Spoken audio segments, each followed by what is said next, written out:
Hi, this is Greg Smalley from 366 Weird Movies here today with Giles Edwards and joined by a special surprise guest, Vera Drew of The People's Joker, which, there she is, which you may know is a transsexual allegory and an underground parody of a certain comic book extended universe, which will probably lead to our first question. I'm going to allow Giles to ask most of the questions, but I'm going to start out with a question that you've probably been asked in every single interview, and we'll try to come at it maybe from a slightly different angle. We first learned about this movie from the Toronto Film Festival, International Film Festival, looking for interesting movies. Put a check mark next to this one, says, wow, that sounds weird. That sounds like something we'd love to see. It screened once, and then there was a mysterious cease and desist letter from an unknown corporate entity, and that second screening was canceled. And I believe after that, one other festival sort of defied that cease and desist order and screened it anyway. But other than that, it was kept out of exhibition for many, many months until the legal questions were all resolved. And I'm sure that you always knew and believed that your work was protected under the First Amendment as under fair use as parody. But I guess my question is, I assumed we were never going to get to see it. Did you ever Yeah. despair that you were not going to get this, that you'd worked so hard on out? Or did you always Oh my know God. you? Yeah. No, well, I think I always knew because at the end of the day, I was like, if we don't get a distributor, or some sort of like legal protection or like James Gunn's thumbs up or something, I was kind of just in this, I had this sort of um, like drop dead date in mind where I was like, okay, like I'll probably just upload it to YouTube or something. Um, and the plan was like before the second I was gonna hear about Joker 2's trailer drop, I was gonna just put it online.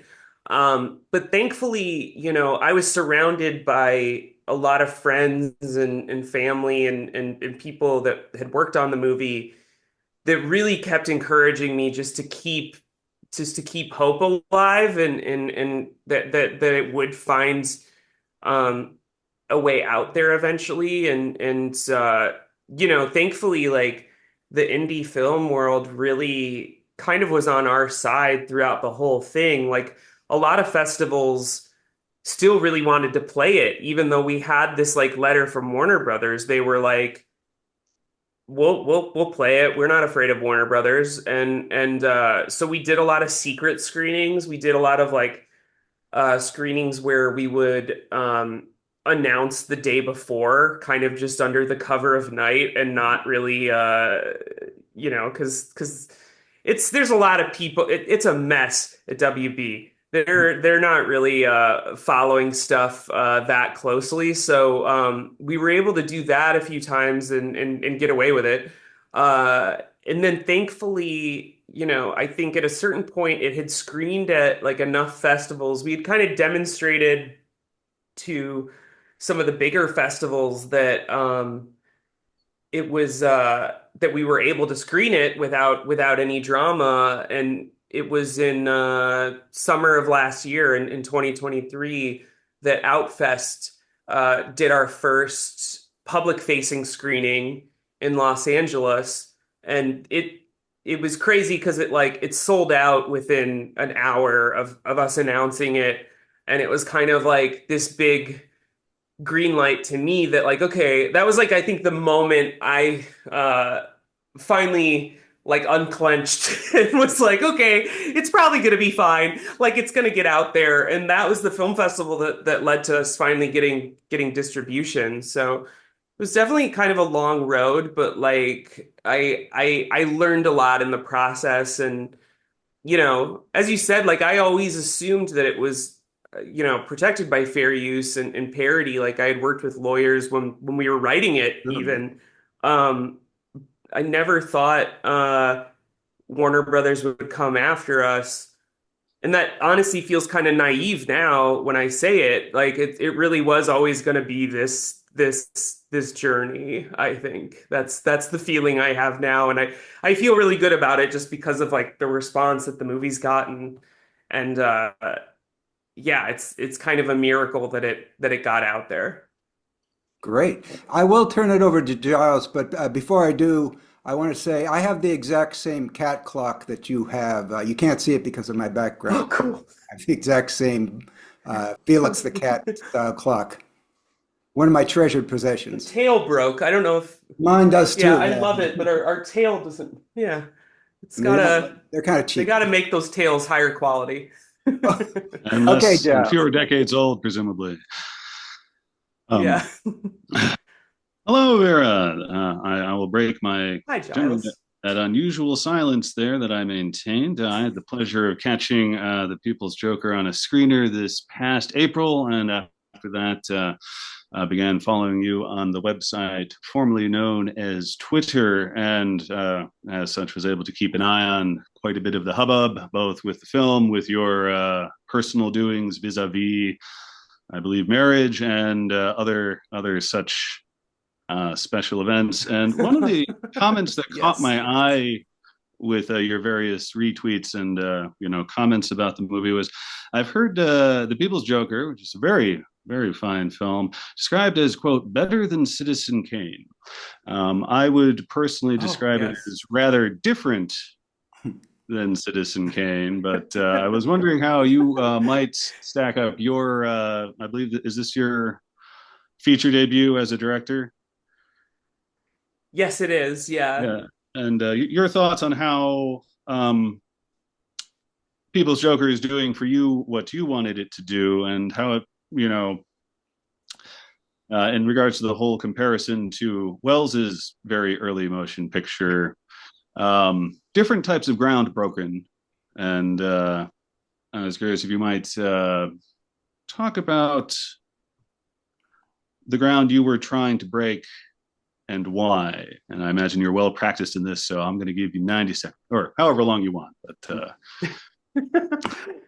I I've never been able to say anything under 90 seconds in my life. I never shut up.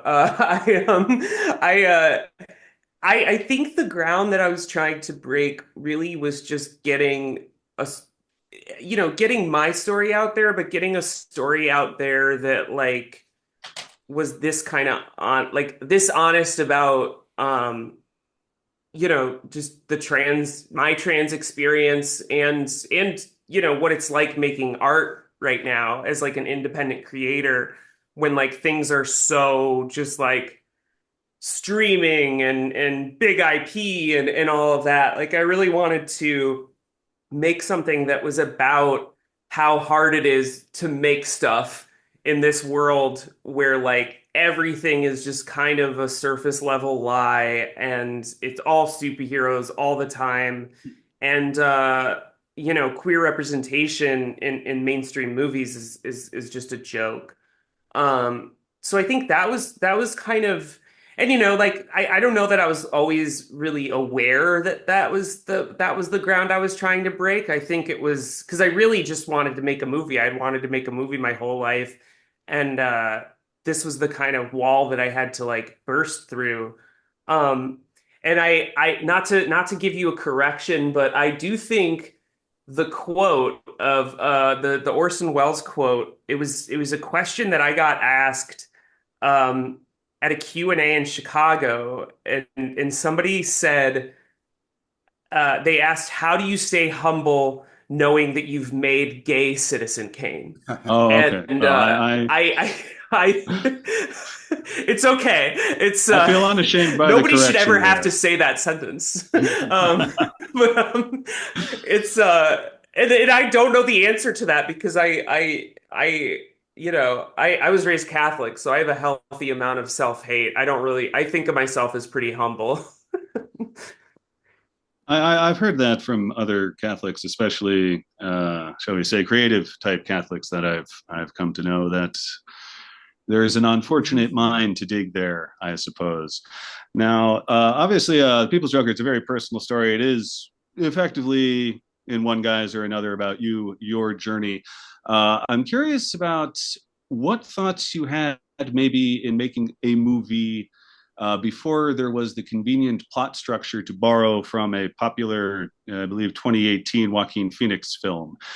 Because that's the plot, such as it is, not that you may have read my review. It's a very loose plot, which allows your various Uh-huh. digressions and explorations, and I'm fully seized with that. But it is based on that, and it even has a number of similar shots to that particular movie. Did you have ideas for this kind of movie before the other Joker came out? And how were you? Yeah,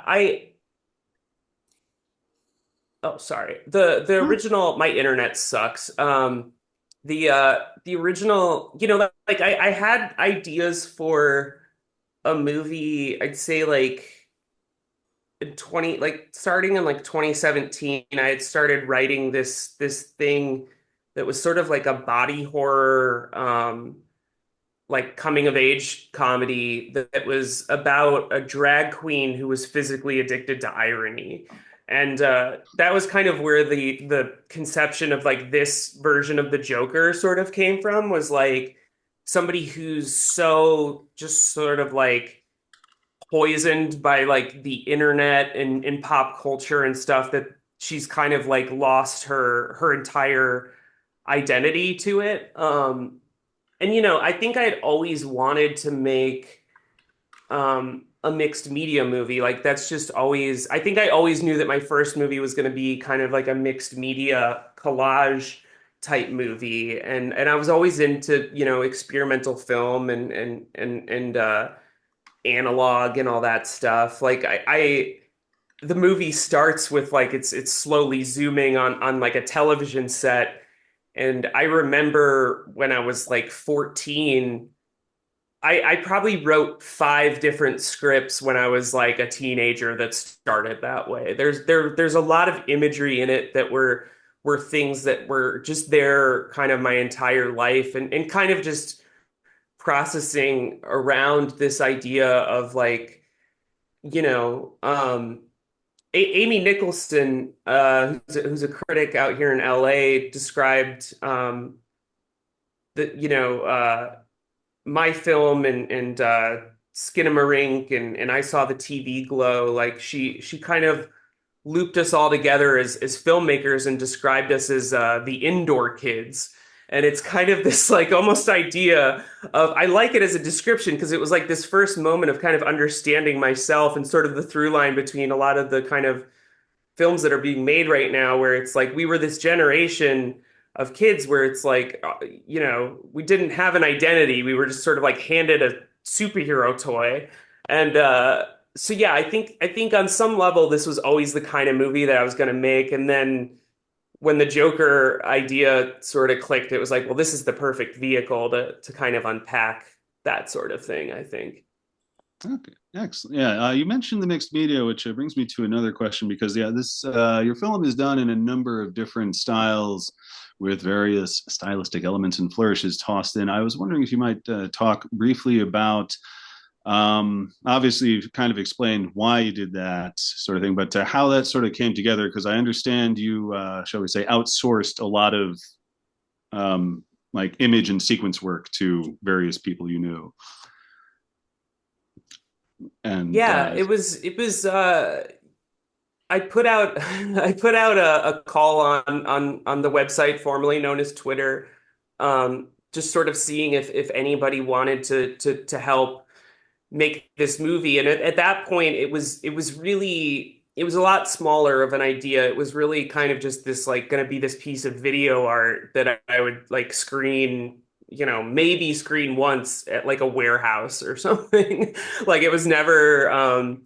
really going to be anything beyond just like that. And then just the sheer amount of people that replied to that, it kind of clicked into place for me as like, well, I guess I should like really take this seriously now. Like I couldn't think of any like historically any filmmaker that had a crew of like hundreds of people at her disposal before.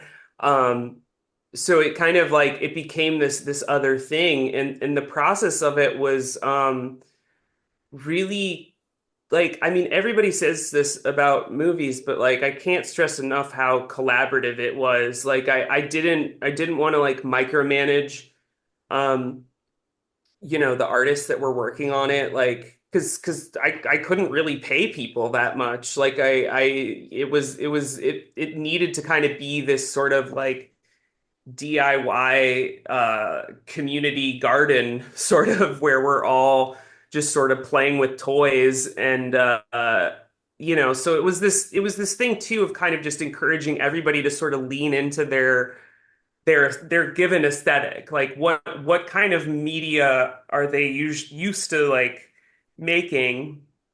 And I'd convey my ideas to them and like what I was sort of picturing. And then oftentimes what I'd get back would be completely kind of different than what it was in my head.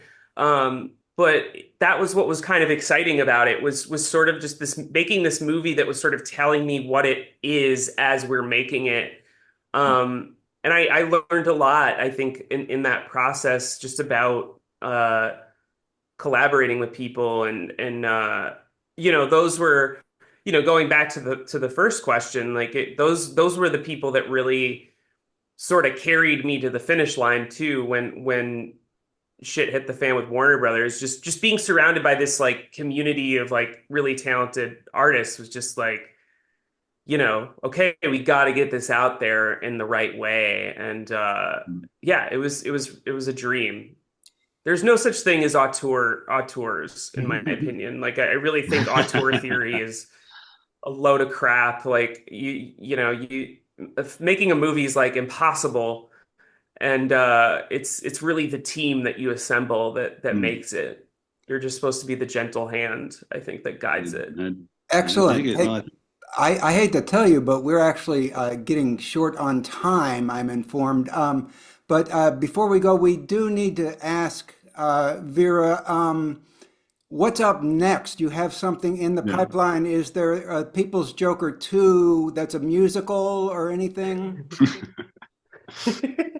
I need a break from playing with superheroes for a while. I literally was reading a Batman comic like last night. I'm not sick of consuming superhero stuff, but I want to move on creatively onto other things. I'm writing a horror movie right now. I'm actually it's written. I'm like storyboarding, and we're starting to figure out financing for a horror movie that I wrote called Dead Name. That's kind of like a cosmic horror buddy comedy, and I have another script that I'm about to turn in that's a heist movie, kind of about divorce. And we'll see what happens first. I'm really kind of trying to get a lot of different things going at once because a lot of it's weird. Like for most of my life, like I knew I wanted to make a movie, but like actually sitting down and figuring out what that was felt kind of impossible. Like, and the second I made this, just a lot of ideas really came. So I've been developing a lot of stuff, and we'll see which one of those gets which one we're able to trick people into giving us money to make first. All right. I believe the word you're looking for is convinced, but yes, yes, excellent. Glad We to hear will. you've got a Yes, number yeah, of yeah, yeah. irons in Sorry, the fire. sorry. I'm sure your fine PR representative won't begrudge us one final quick question that we like to end up with everyone that agrees to chat with us. Can you tell us the name of your hometown, and can you recommend a restaurant there? Oh God, I love this question. Mokina, Illinois. It's a south suburb in Chicago, and Aurelio's Pizza. It's the best pizza in the world, and you can find it in the south suburbs of Illinois. It's kind of Their tomato sauce is like a little sweet. I think they use brown sugar in it, and it's fantastic. It's worth flying to Illinois to go I, get it, in my I'm opinion. I'm sorry. Thank you so much for that, and thank you for being. I'm informed you have someplace to be, and we need to let you go get on a panel. So we're going to say goodbye. Thank you so much for being here. Thanks, Giles. I will Thanks, have this guys. later. All right. Thanks, everybody. Bye bye. Cheers. Thanks, guys. Nice to meet you. Nice to meet you.